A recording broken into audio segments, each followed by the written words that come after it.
সবাই একটু মনোযোগ সহকারে শুনবেন। কতগুলো প্রশ্ন।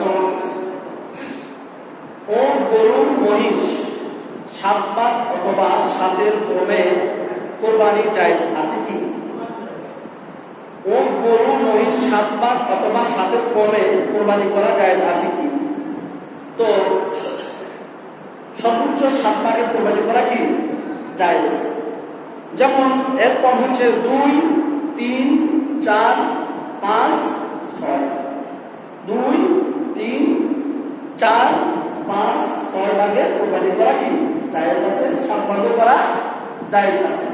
আপনাদের কি বুঝা আসছে? কয়বার? 2 বার, 3 বার, 4 বার, 5 বার, 6 বার, সর্বোচ্চ 7 বার। আপনাদের কি বুঝা আসছে? তারপর প্রশ্ন হচ্ছে গর্ভবতী পশুর কোরবানি জায়েজ আছে কিনা?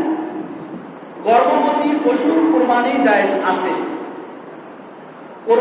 গর্ভবতী পশুর কোরবানি করা জায়েজ আছে। কোরবানির পশুর ভিতরে যখন জবাই করবে, যদি বাচ্চা জীবিত থাকে তাহলে ওই বাচ্চাকে জবাই করতে হবে।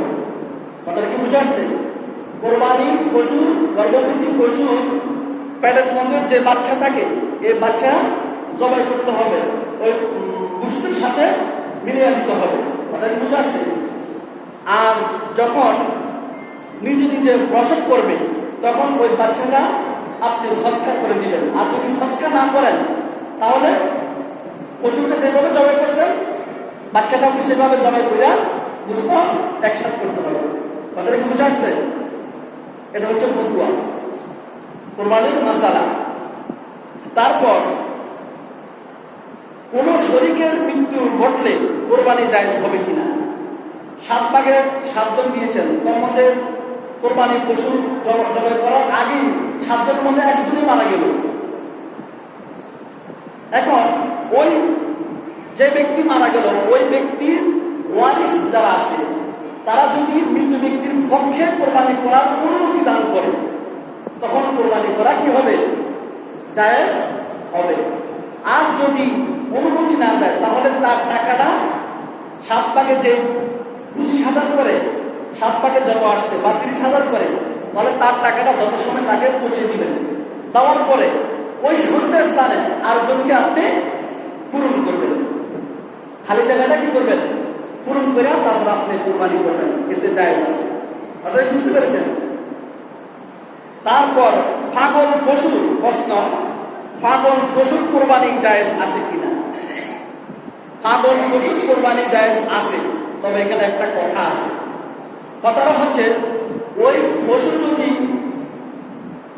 কিছু খানা ঘাস দিলেও খায় না, ঘাস দিলেও খায় না, তারপর হাঁটতেও পারে না। কথাটা বুঝে আসছে? পাগল কিন্তু ঘাস দিলে ঘাস খায় না, হাঁটতে চলাফেরা করতে পারে না, তাহলে ওই পশু দিয়ে কোরবানি জায়েজ হবে না। জায়েজ হবে যদি ঘাস খায়, যদি হাঁটতে পারে। কথা কি বুঝে আসছে? যদি না খায়, হাঁটতে না পারে, কিন্তু পাগল, কিন্তু এটা দিয়া জায়েজ হবে না, এই পশু দিয়ে জায়েজ হবে না। তারপর প্রশ্ন হচ্ছে ঋণ করে কোরবানি জায়েজ আছে কি?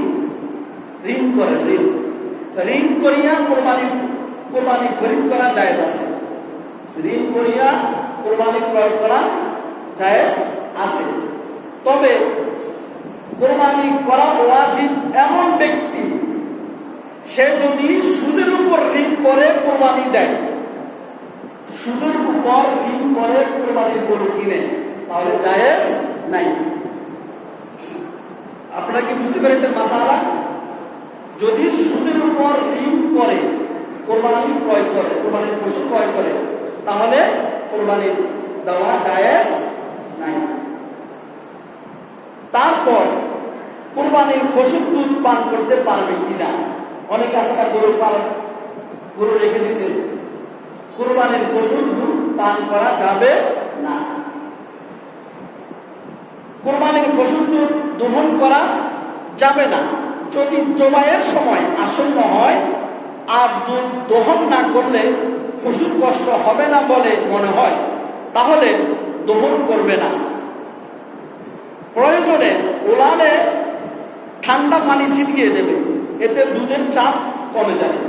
ওলানের মধ্যে ঠান্ডা পানি ছিটিয়ে দিলে দুধের চাপটা কি যাবে? কমে যাবে। যদি দুধ দহন করে ফেলে তাহলে সদকা করে দিতে হবে। যদি দুধ দহন করে তাহলে কি করতে হবে? সদকা করতে হবে।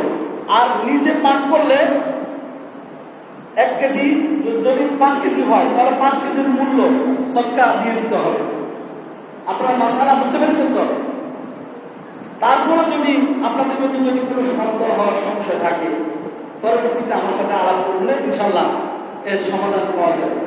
আল্লাহ তাআলা আমাদের আজকের যে আলোচনাটুকু আমরা শুনেছি, এই আলোচনার উপর আমল করার তৌফিক দান করুক। সকলে বলি আল্লাহুম্মা আমিন। আরো জোরে বলি আল্লাহুম্মা